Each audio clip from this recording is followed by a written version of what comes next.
All right, guys, let's try to do question 2 for test 2, which was Forex.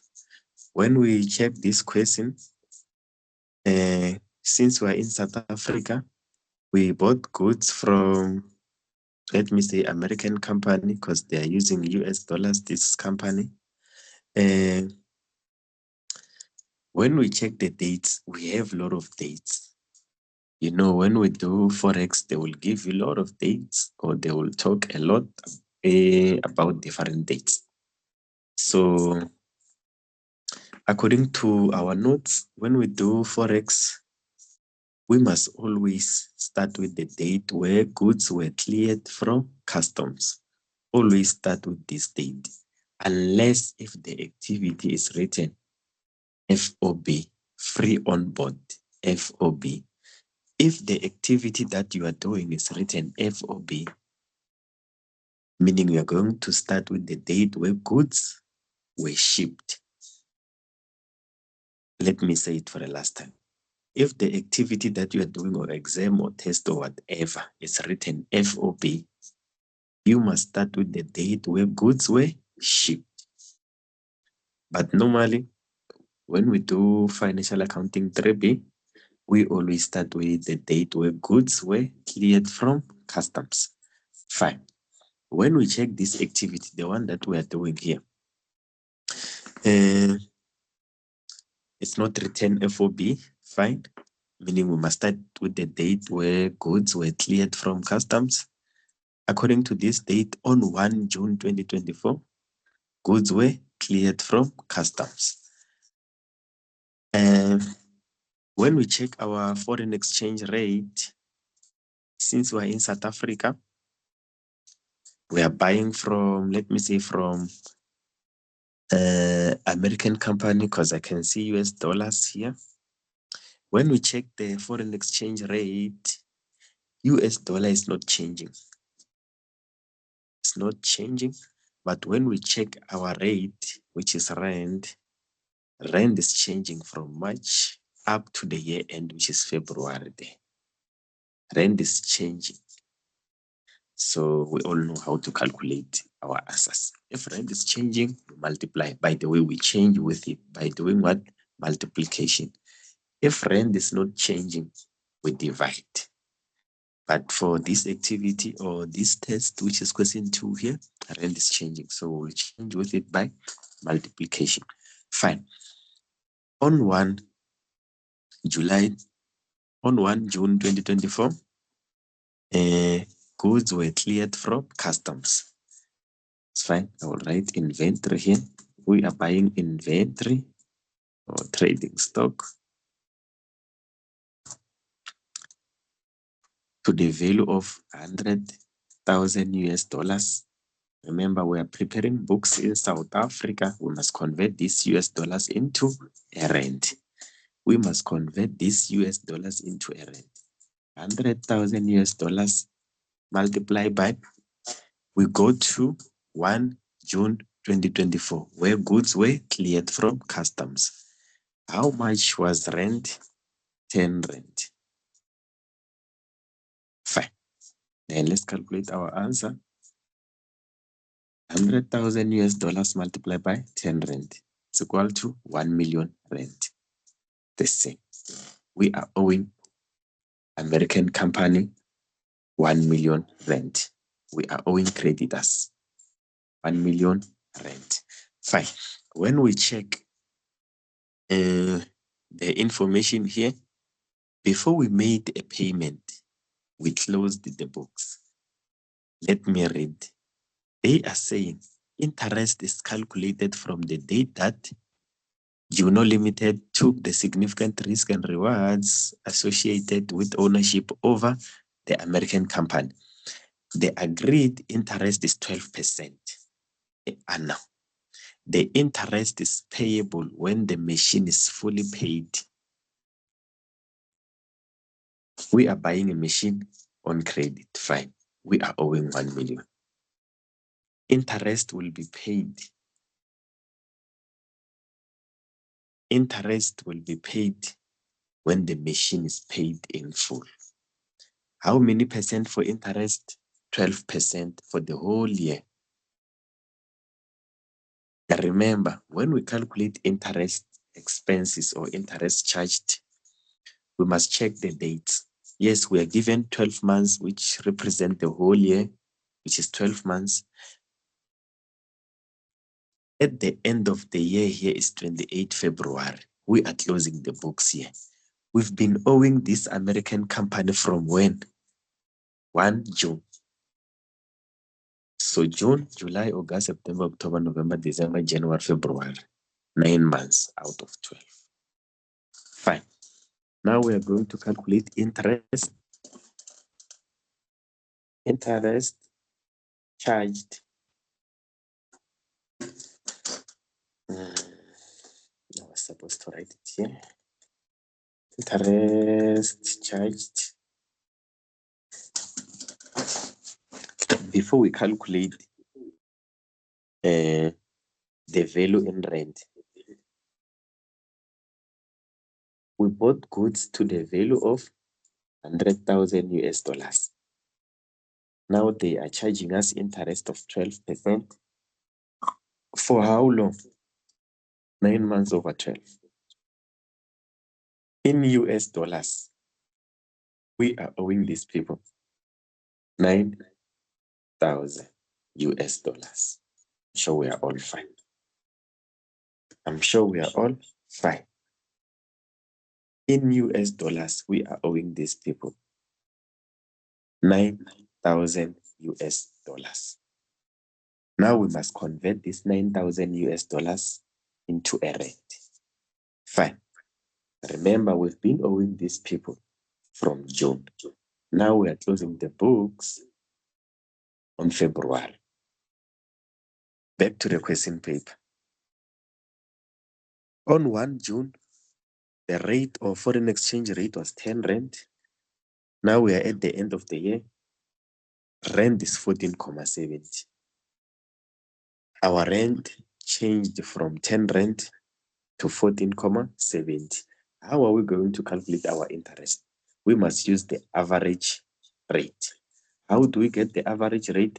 By the way, we must calculate the average. How do we calculate average? At the beginning of the year, at the beginning of this credit or these purchases, rate was 10 rand. Now, rate is 14.70. Let's calculate our total. Opening plus closing. It's equal to 24.70. Let's calculate average. Total divided by 2.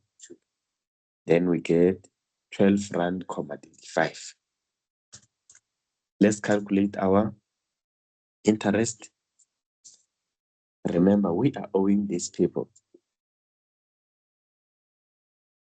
9,000 US dollars. We are owing these people 9,000 US dollars. We must use the average to calculate what? Our interest. Or you can use the total that you are owing to calculate what? Interest. There are many ways to calculate this interest amount here. So fine. Let's do it this way. It's okay. Our average is 12.35. Our average is 12.35 rand. 12.35 rand. 12.35 rand. And we are owing these people 9,000 US dollars. So let's calculate our interest in rand. It's equal to 111,150. We are owing these people 100,011,150, which is interest for 9 months. Let me calculate it again. Let me calculate this again. Remember, our average rate is 12.35. Fine. We are owing these people 1 million rand. We are calculating interest of 12%. For how long? 9/12. Remember, we are in South Africa. We must convert all the currencies into a rand. Multiply by our average in rand, 12.35. We are getting the same answer. Fine. We are owing these people 9,000 US dollars. Let's convert it into a rand. Remember, we are calculating interest. We use the average rate, 12.35. The same thing. We are moving. Before we move forward,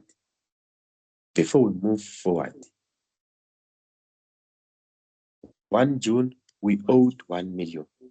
28 February, we are still owing these people 1 million. We are also owing them interest. Closing balance here. Let me put it here. Our closing balance that we are owing.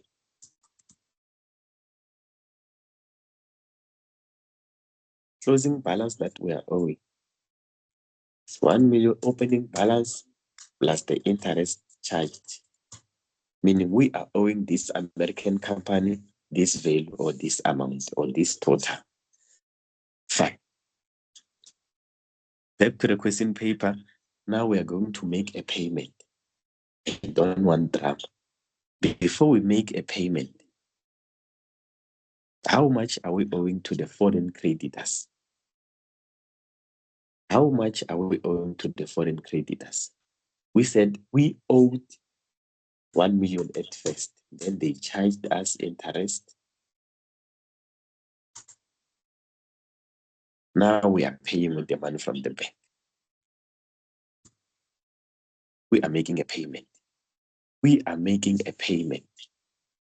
We are making a payment. We are making a payment. We are making a payment. Normally, we must pay the amount that we are owing. Normally, we must pay the amount that we are owing. We must pay the amount that we are owing. Let me put this here. In US dollars, we are owing these people 100,000 US dollars. This is the normal amount that we are owing these people. Remember, they charged us interest of 9,000 US dollars. 9,000 US dollars. In total, in US dollars, we are owing these people 109,000 US dollars. US dollars. Fine. Now we are making a payment. We are making a payment of 109 US dollars. Back to the question paper. Remember, we are on 28 February. So go back to the question paper, check the rate. 14.70. 14.70. Let's calculate our answer. 109 US dollars. Multiply by South African rand. We are paying these people, or we made a payment of 1,600,000, whatever. Now let's go and determine whether we are gaining or losing. Remember, loss is an expense. Gain or profit is an income to us. All expenses on the debit side. All incomes or gains on the credit side. Let's calculate whether we are gaining or losing. Or let's put it like this, or let's say it like this. We are owing these people 1,111,150, but we are paying them 1.6 million. We are losing. How much are we losing? Amount that we were owing minus the amount that we are paying. It's equal to, I'm sure you can see, the amount that we are getting here is minus something because we are losing.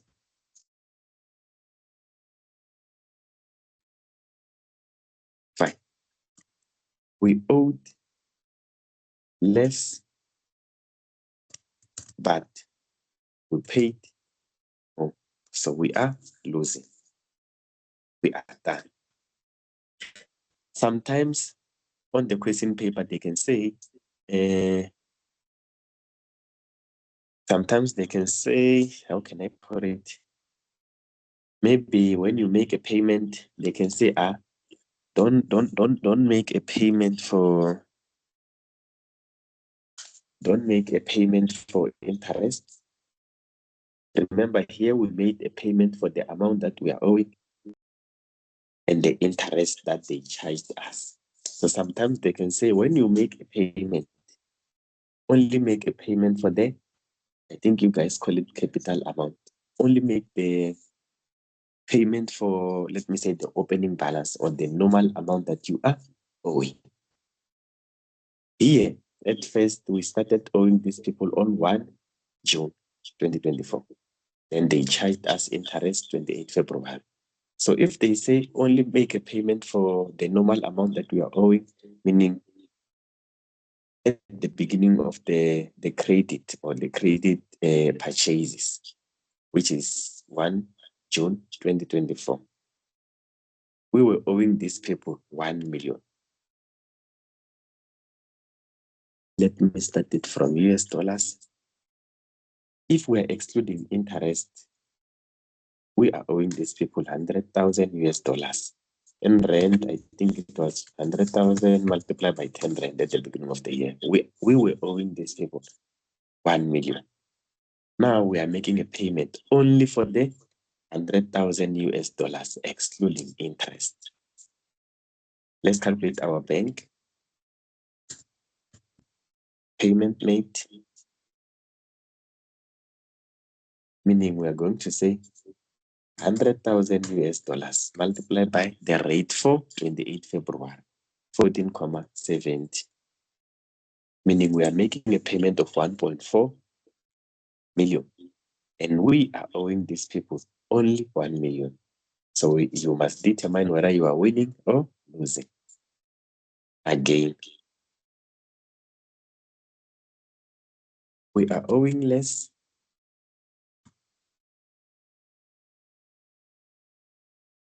but we are paying more. Meaning we are losing. Let's see. We are owing 1 million, but we are paying 1,470,000. We are losing this amount. We are losing this amount. Again.